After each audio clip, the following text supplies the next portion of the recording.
Hello students, once again I welcome you all in this video, and in the first part of this video we have completed the usage of metals and non-metals.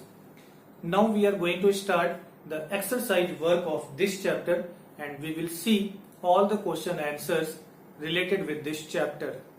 So during the making of this video, both of these two topics were taking too much time, so I divided it in two parts.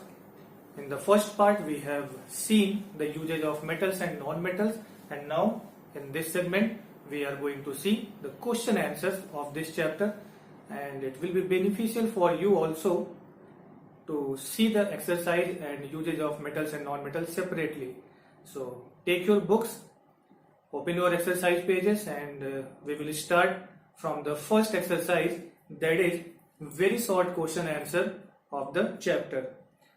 So first we will see very short question answers from the chapter, very short exercise.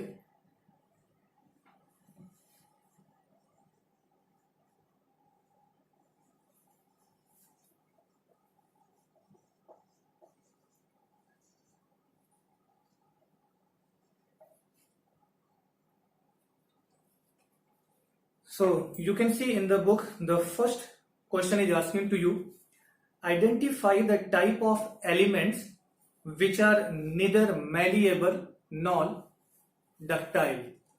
So the whole chapter is based on the metals and non-metals, and you are having a knowledge from the previous video and from this chapter now that metals are having the physical property malleable and ductile, but non-metals are what? Non-metals are neither malleable nor ductile. So the first answer first will be what?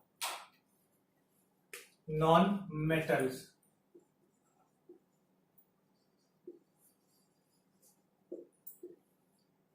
And in non-metals you can give the example like carbon, sulfur, iodine, phosphorus, anyone. So the first answer is what? Non-metals are neither malleable nor ductile. Next, second question. Name a property which is common to the metals occurring near the bottom of the reactivity series. So you are having here the reactivity series of metals in the form of decreasing order, and it is asking you what is the common characteristics of these less reactive metals. So if it is given less reactive, it means what? They can be present in free state and they are at the bottom. So when we consider about the second answer, our answer will be what? At the bottom of the answer 2,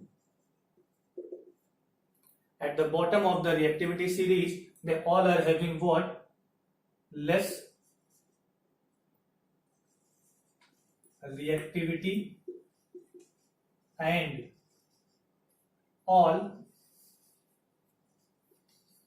are present in free state because they are less reactive elements.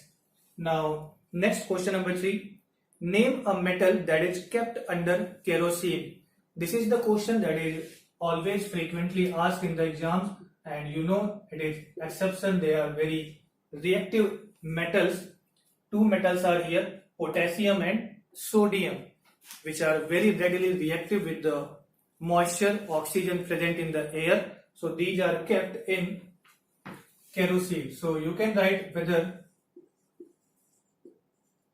sodium represented by Na or potassium. So you have to write only one, whether you can write sodium or potassium. Now question number 4. What type of reaction is the reaction between copper sulfate solution and zinc plate? So now question number 4, it is asking you the reaction between copper sulfate and zinc plate or metal. So you know here you are observing zinc is what? More reactive in comparison to copper. So you also know one chemical property of metals, that a more reactive metal is going to displace less reactive metal. So this reaction is what? Displacement reaction.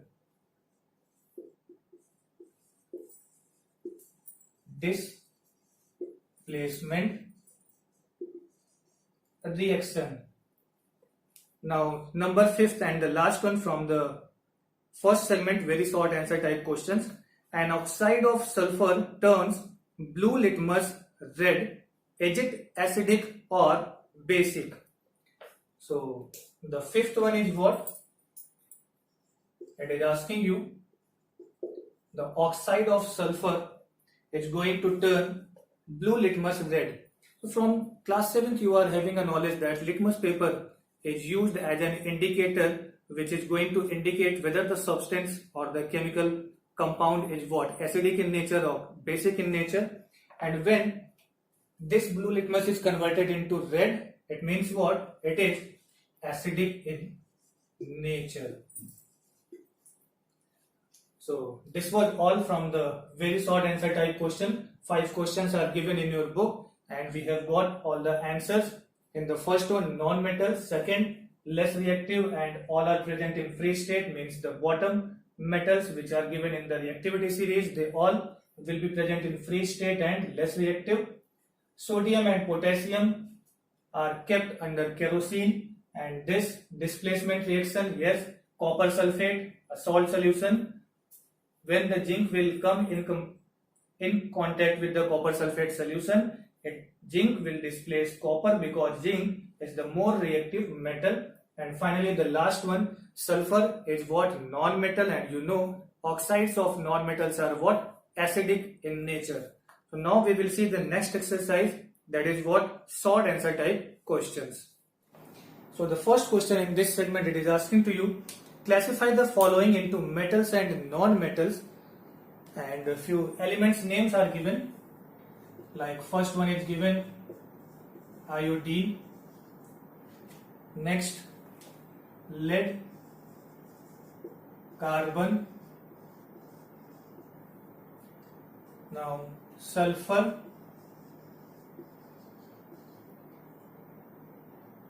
then aluminium, and silicon. So out of these elements, we have to classify whether these elements belongs to metals group or non-metals group. So after this discussion of this chapter, you all are having a knowledge that lead belongs to the metals and aluminium also belongs to the metal group. Rest the 4, iodine is non-metal, carbon is non-metal, sulfur is non-metal, and silicon also is a non-metal. Actually, when you will go to the higher standard, you will get to know that out of these two categories, elements are categorized in one more group that is known as metalloids. That is what? Metalloids. So these metalloids are what? A group of elements which show their characteristic features partially with metals and partially with non-metals. So silicon belongs to this group metalloids, but here at this standard you have to know this, that lead and aluminium are metals and the rest 4 belongs to the non-metal group. Now the next question it is asking to you, what is meant by reactivity series of metals? So you are observing here the reactivity series of metals. So it is what? Reactivity series, it is the arrangement of metals in decreasing order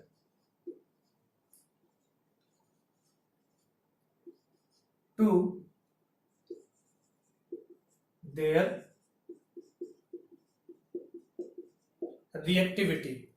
So all the metals, when they are arranged in the decreasing order of their reactivity vertically, that arrangement is known as what? Reactivity series. And here you can see at the bottom less reactive metals will be placed, and at the top the more reactive metals will be found.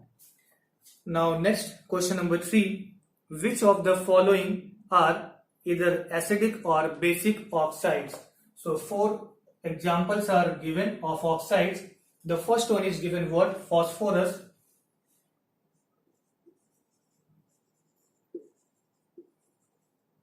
Phosphorus pentoxide. Next one is given what? Sulfur trioxide.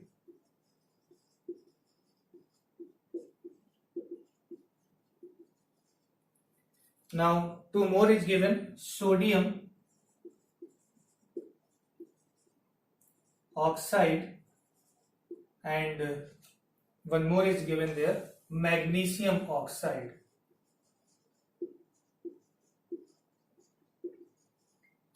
So without any difficulty, you have to first concentrate these oxides of whether metals or non-metals.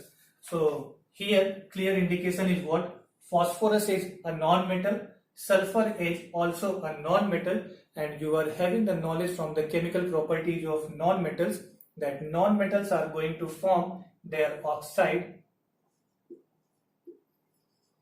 acidic, where you know sodium is a metal, magnesium is a metal, sodium metal, magnesium metal. So metallic oxides will be what?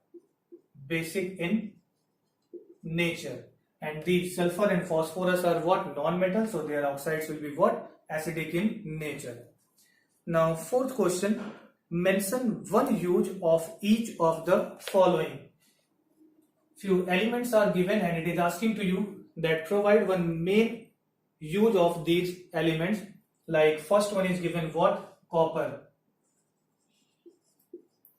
You all are having a knowledge that copper is used in the electrical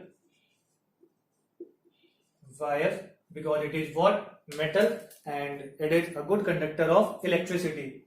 Next one is given what? Aluminium. So aluminium is also used in the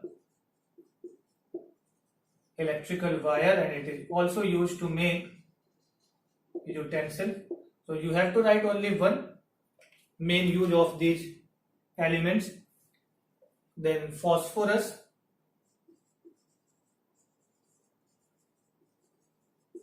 Phosphorus is used to make matchsticks. And finally, the last one is given what? Hydrogen. Hydrogen is used and fuel, or it is used to make or manufacture ammonia in addition with the nitrogen. So these are the one usage of these elements. You can write any of the other use of these elements from the book also. Now the last question of this segment, short answer type question, it is asking to you, write the word equations for the reaction of magnesium with boiling water. So you know magnesium is what? Magnesium is metal and it is going to react with water, but here the condition is water is boiling, because you are observing here magnesium is less reactive to potassium, sodium and calcium. So these two, potassium and sodium, are very readily reactive and they are going to react with the even cold water. But magnesium, it is going to react with the water when the water is hot, means boiling water. And always metals are going to form what? Metallic hydroxide. So here the magnesium hydroxide will be formed with the release of hydrogen gas. Always the hydrogen gas will be released. So this is what the word equation of the reaction of magnesium with the boiling water. So now this segment is also complete. Now we will talk about the long answer type question of this chapter. So under this segment, the first question is given what? Mention some physical properties of metals. So the first question, physical properties of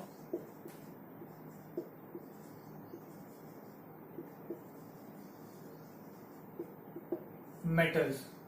So a lot of physical properties are there of metals. You are having a knowledge and you are quite aware about this, that metals may be what? Solid, mostly solid at room temperature.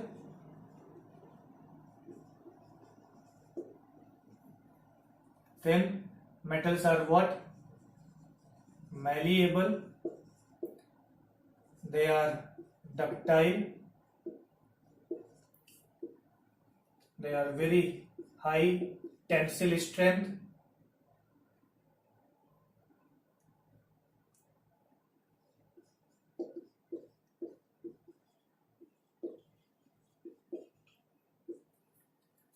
they are good conductors of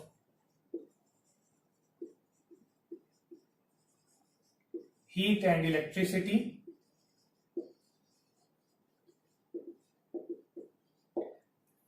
and they are having very high melting and boiling points. So these are what? Few physical properties of metals. Malleability means what? They can be beaten in the thin sheets. Ductile means what? They can be drawn into thin wire. Tensile strength means they are very strong, they are not brittle, and good conductors of heat and electricity. So these properties are what? Physical properties of metal. So you can mention these properties there in this answer. Now second question, it is asking to you, more reactive metals occur in the combined form, whereas less reactive metals occurs as free metal in nature. Give reasons. So it is asking to you, here in the reactivity series you are observing more reactive metals are present at the top and the less reactive metals are present at the bottom. So in this question it is asking to you, why more reactive metals are present in the combined form and less reactive metals are present in the free state on the earth. So the answer is what? More reactive metals tends to lose their electrons and form compound with non-metals. During the discussion of non-metals, you came to know that non-metals show electronegative character. It means what? They are readily accepting the electron from the external environment if the element is going to lose electron. So these more reactive metals are having a tendency to lose electron, and the non-metals are having a tendency to accept electron. So these more reactive metals are going to form in the compound state, whereas these less reactive metals, you can see here, hydrogen is not a metal, it is a non-metal, and since these metals are not capable to replace hydrogen even, so they are what? Less reactive, and they are not going to form any bond with the other metals or non-metals. So they occur in the free state. Now third question, describe the reaction magnesium plus copper sulfate solution. Means when magnesium is going to react with copper sulfate solution, then magnesium sulfate is going to form and copper is replaced. So it is asking to you, we have to describe this reaction in terms of reactivity series. So here clearly you are observing magnesium is where at the top and copper is where at the bottom. So the salt of copper, when it is going to react with the magnesium, since magnesium is more reactive than copper, so magnesium displaces copper from its salt solution and forms magnesium sulfate. Now the next question, what is meant by malleability and name the most malleable metal? This is the question number 4. So you know the property of malleability is what? Any substance or element can be beaten into thin sheets, and you know metals can be beaten into thin sheets without breaking them. So this property is known as malleability. And gold, here you are observing the chemical representation. Gold represented by Au is the most malleable metal which can be beaten into very thin sheets. So the answer is what? Gold. And finally the last one, it is asking to you, mention the main usage of the following, and the elements are given what? Phosphorus, sulfur, copper, iron, aluminium and hydrogen.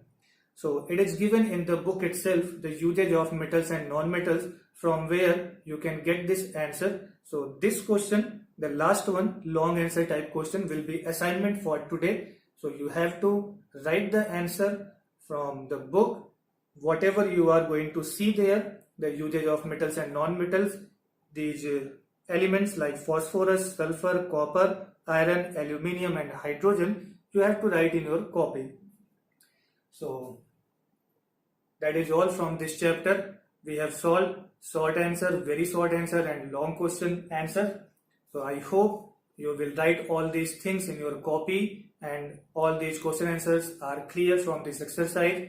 But still, if you are facing any problem, you can write your problem, you can share your problem in the comment section. So in the next video, we will start our new chapter. Till then, take care of yourself, be safe and keep studying.